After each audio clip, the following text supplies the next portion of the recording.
Hey, welcome to MiWeek After the Show. We want to take a look at what's happening in Lansing a little bit this week, and Nolan still doesn't want to talk about roads.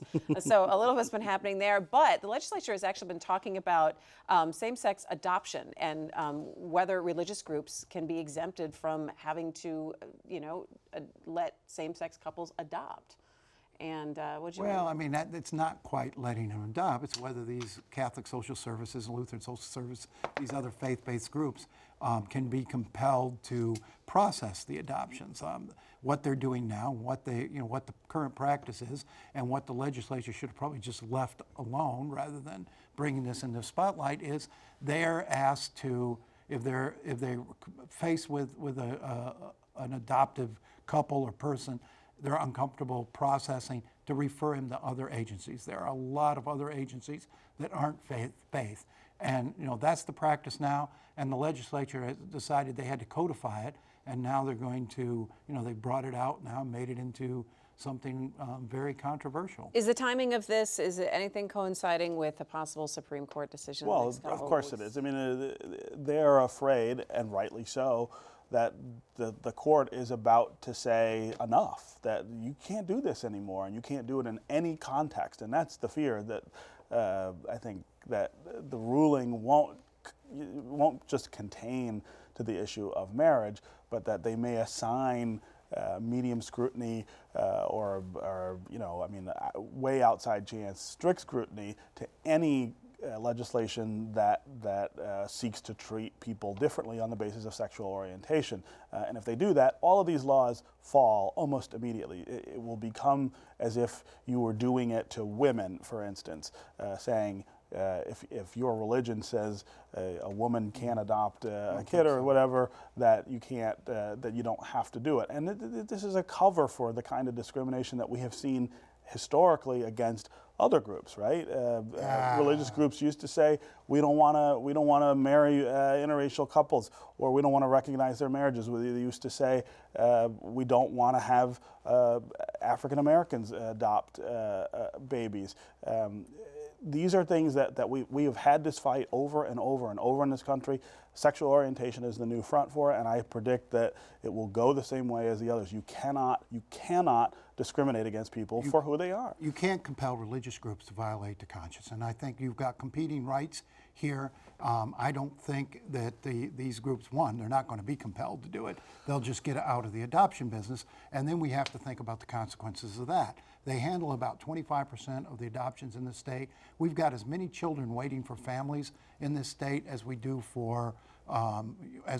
in prison.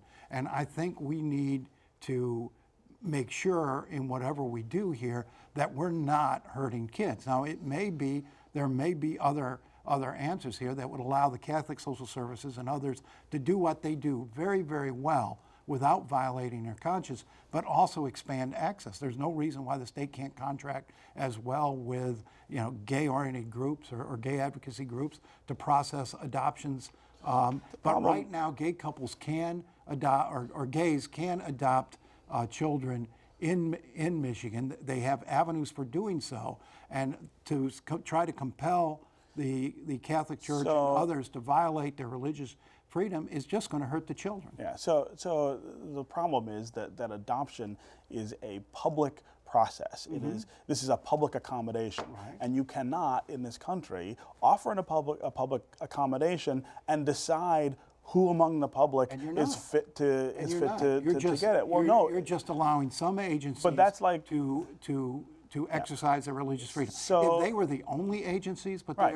there are what you're saying many is, other outlets for this. What you're saying is analogous to saying, well, I have a restaurant and it's open to the public, except I don't want gay people in my restaurant, and that's okay because there's lots of other restaurants they can go to. Of course it is. Religious conscience is well established in the law. But I could say that's my religious conscience. I don't want to serve food to gay people. So. Exactly. These are established religious institutions, and you can say here in this debate, which is slowly evolving in the favor of gay rights, that okay, we're going to force these groups to do something that they find aberrant. And you can accelerate the hostility, accelerate the divisiveness, or you can find ways to accommodate everyone and accomplish the mission of getting So if the Catholic Church opened a restaurant it would be okay for that church for that restaurant to refuse gay service? Not going to open a restaurant. Why the Catholic Church has been handling adoptions in this state for decades. Right, a public accommodation. It is a public process. You cannot and so they have to compel them. They have to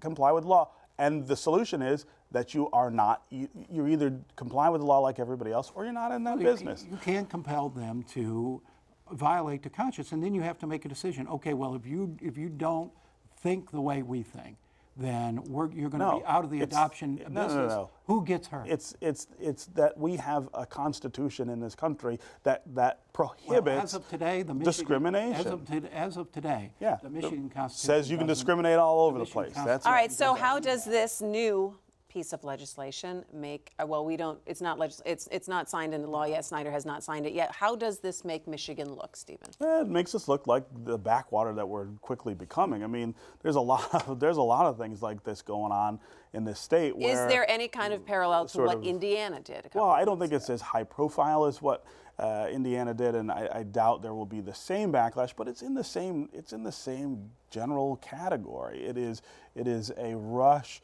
to try to institute discriminatory legislation in advance of an anticipated Supreme Court ruling that probably wipes much of it out once it comes out. It's a different thing than Indiana. Indiana was broad-based, and it allowed private businesses to claim conscience exemption. I think there's much broader support for allowing religious groups to continue to exercise their beliefs, their long-held beliefs.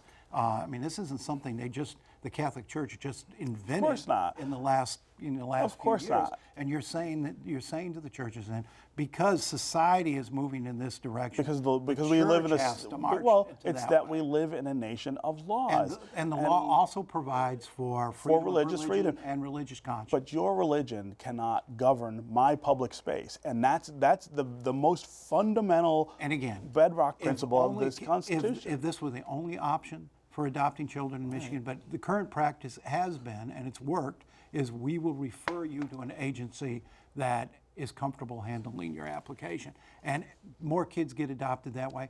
I would say expand the access rather than restrict it. All right. Thanks, guys. That's MiWeek After the Show.